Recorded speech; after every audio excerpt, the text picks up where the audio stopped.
What do you know about the kamikaze soldiers?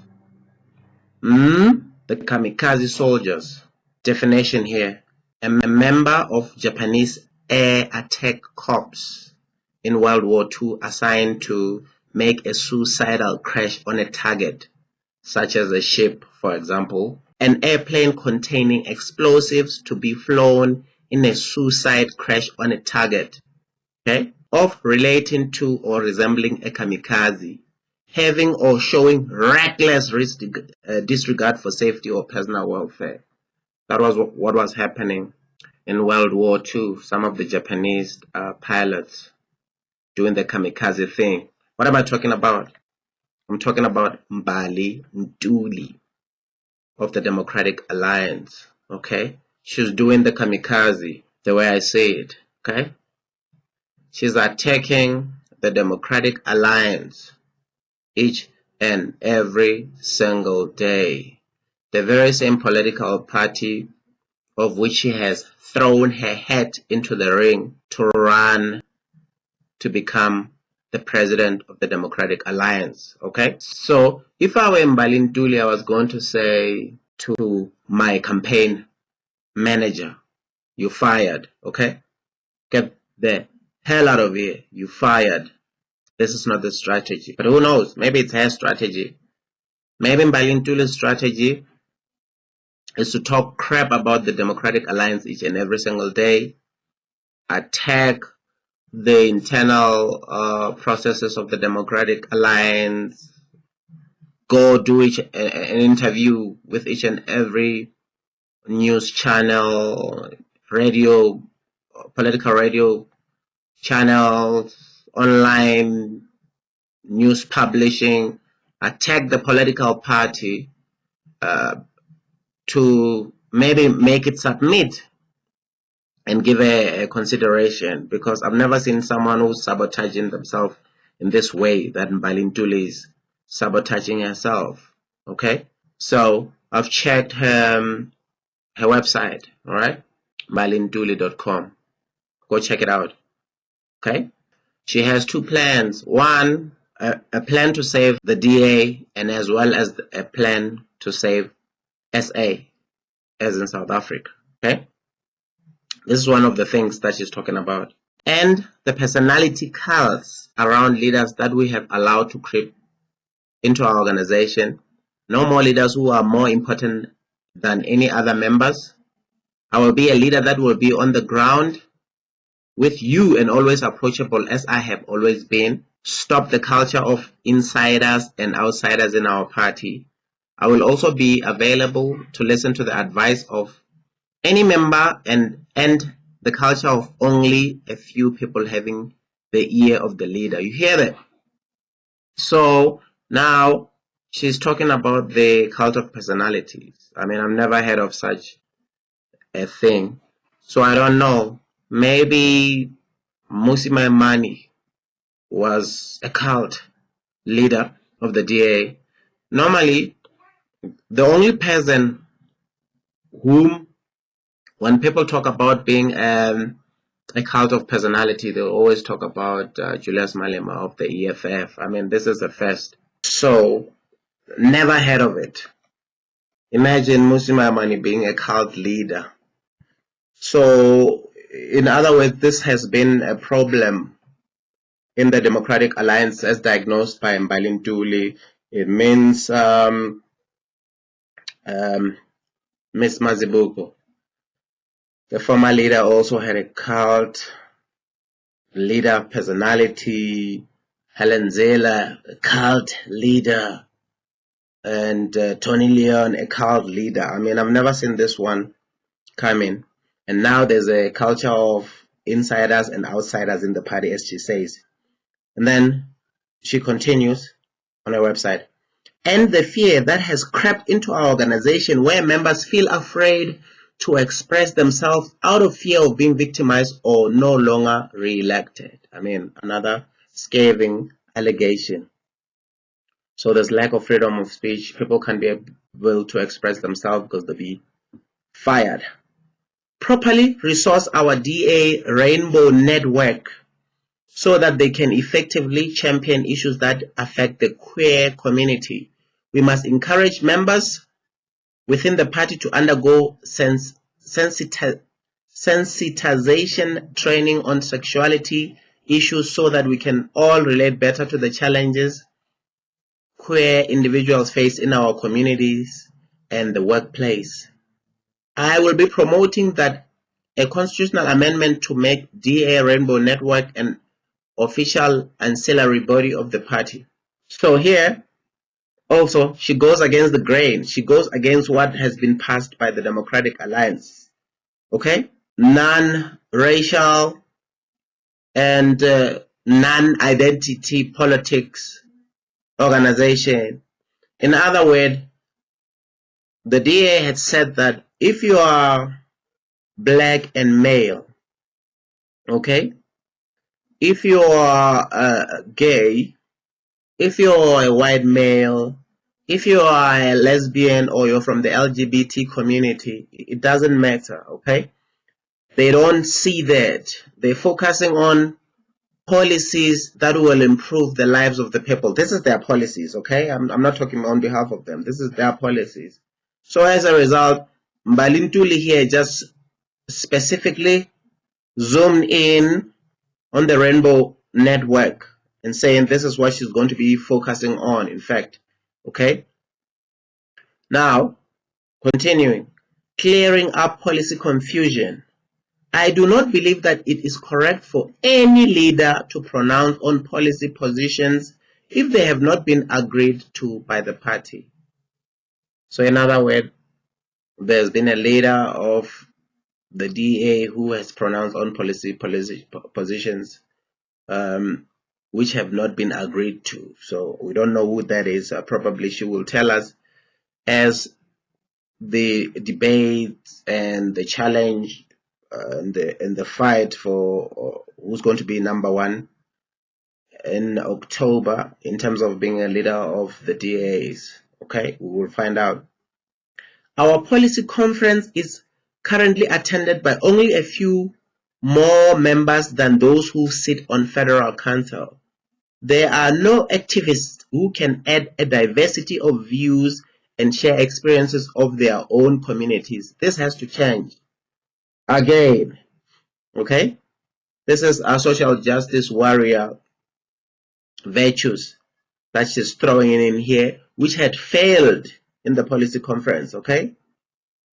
Diversity of views, shared views and share experiences of their own communities. In other words, because this is kind of huge, it's basically saying that if I am black and I'm coming from a village, I must come and share how my situation is in terms of living in that village.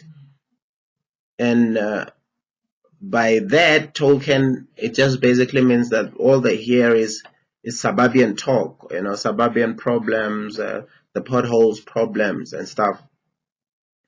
So this is the same thing as the African National Congress, okay?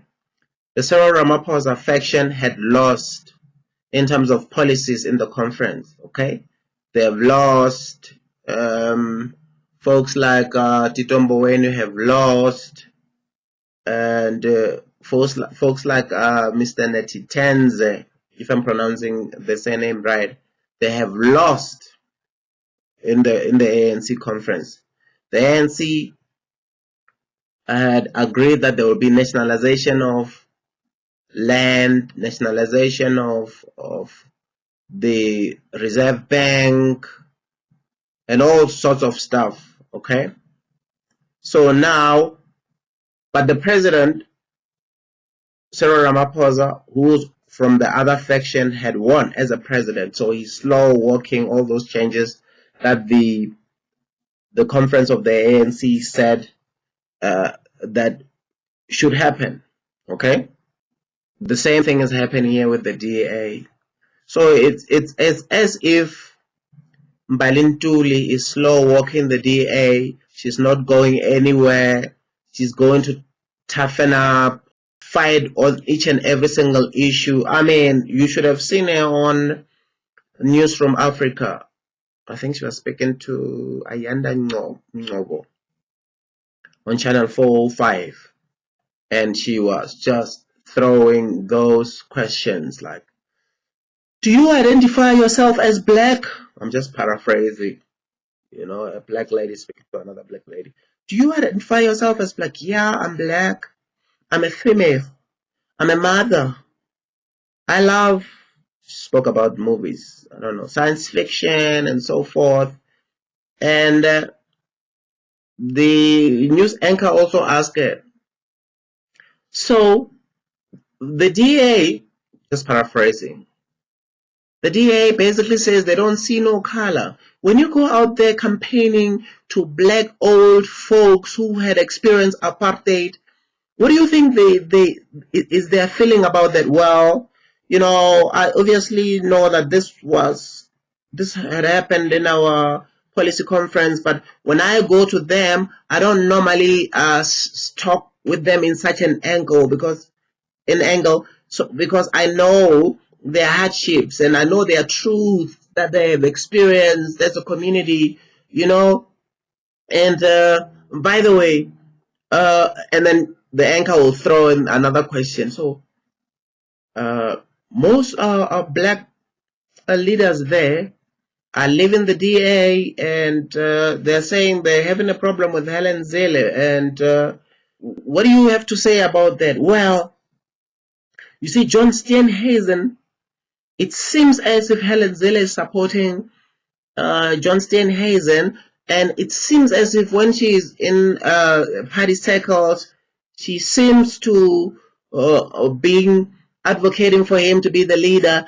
She seems to be having power in terms of donor, donation and so forth, and she seems to be tweeting about John Steenhuisen, which means she's supporting John Steenhuisen. I'm quickly going to go on Twitter here and just show you when last Helen Zille tweeted, okay? Helen Zille. Here we go. Quickly, just bear with me. Oh, she's back. She's back. If you look, her last tweet was on the 10th of September. That's 10 days ago, okay? And then she came back here. Surprise, surprise. She has tweeted a Business Live news opinion here that says, Tony Leon, Constitution requires DA to take a non-racial stance. And some website here. Why South Africa's Democratic Alliance is required to be non-racial. And then Business Live here. This is 22 hours ago. I am a black DA leader. Do not whitewash me, my ability or ideas. And then she tweeted, if you only read one article this weekend, may I humbly suggest it should be this. So it's that non-racial stance that the DA finally came out with because they were dilly-dallying, I guess because of Musi Maimane. By the way, Musi Maimane called John Steenhuisen Judas Steenhuisen in a tweet. And Steenhuisen replied and said, you know what, I've been supporting this fellow when I was in Parliament as a chief whip, and we've seen the visuals. I mean, each and every time anyone from the African National Congress or EFF attacked Musi Maimane, who would stand up and defended Musi Maimane? Yep, John Steenhuisen, affectionately called John Steen by Ndlozi of the EFF. And John Steenhuisen also made few rebuttals about what Mbali Ntuli had said in the articles, and saying, hey, you know what, I do not stifle the voices of people in the political party. And he also wrote a letter to the members of the Democratic Alliance, obviously trying to garner some support. And it seems as if it might be true that John Steenhuisen doesn't want to debate Mbali Ntuli on TV, because I think it's going to be less of a policy issue that had passed, because obviously Mbali Ntuli doesn't agree with the policy that came out from the conference that the DA was having. I think she's going to put an angle of you know, I'm a woman, I have my truths from the neighborhood and the kind of life that we're living, you know, as much as she's not your typical villager, you know, to be brutally honest. And it was also funny when the Channel 4-5 news anchor Yanda Ngobo, I hope that's the right name, when she was saying Helen Zille's alliance came out with the policy of non-rationalism, and but obviously the head of the policy in the DA is a black woman. So it was kind of difficult to attack the policy, because, you know, the person who is the head in terms of policies is a black woman, and she articulates those policies well. You know, when the journalists were asking her questions about race matters and so forth, and she was just there and smacking them out of the park. So, by the way, the spokesperson, I think it's the spokesperson of the DA, also was answering or making a rebuttal of Justice in America, Malala. Any one of you remember Justice Malala from he was on ENCA. He was an ENCA anchor. He wrote an article, and Mbali replied to that article from the Financial Mail. I'm going to read a little bit of an excerpt from it. It often seems that there are two streams of political outlook in SA: those who care about race regardless of results, and those who care about values and outcome regardless of race. If Malala believes voters should wait until his ideal version of a black liberal democratic political party magically manifests out of the ether before they remove the ANC from power, then he is living in a cloud cuckoo land. His notion of racially pure perfection is the enemy of progress, and it's an idea that will have tragic consequences for SA in the years ahead. This is an article penned by Mr. Mbali, who's a DA member in Parliament. So here we also are inadvertently trying to say, hey, listen, man, we can't wait for a sort of a classical liberal political party that's headed, or that's a pure or black dominated political party. So in the meantime, we have to fight the ANC right now. You know, maybe later on we can have a DA, the new DA, which is sort of black dominated, or a new DA political party that has a pure classical liberalism characteristics. But in the meantime, we have to use this vehicle, you know what I mean? But it's sort of like a double speak, because even here, as he speaks, he says, talking about justice in America, Malala. His notion of racially pure perfection is the enemy of progress, and it's an idea that will have tragic consequences for SA in the years ahead. So, talking about Justice Malala, about racialized politics, is saying that that's dangerous. It will have tragic consequences in South Africa in the years to come. He's not all about it. He's about non-rationalism, you know. So yeah, that's my take on Mbali Ntuli running for DA. I don't think she's running to win. I think she's running. She's more like taking the DA to battle by battle of this war, and when she's done with it, she's probably going to say the very same thing that most black leaders or prominent black leaders in the DA would say when they are resigning. But we'll see. I mean, I'll be surprised if she comes near in terms of getting votes for the DA leadership, because all she does is bash the very same political party that she purported to really want to run in the future. So we'll see that. That's my take. My name is Mamuji, and thanks for watching the Mamuji Show, and I'm out.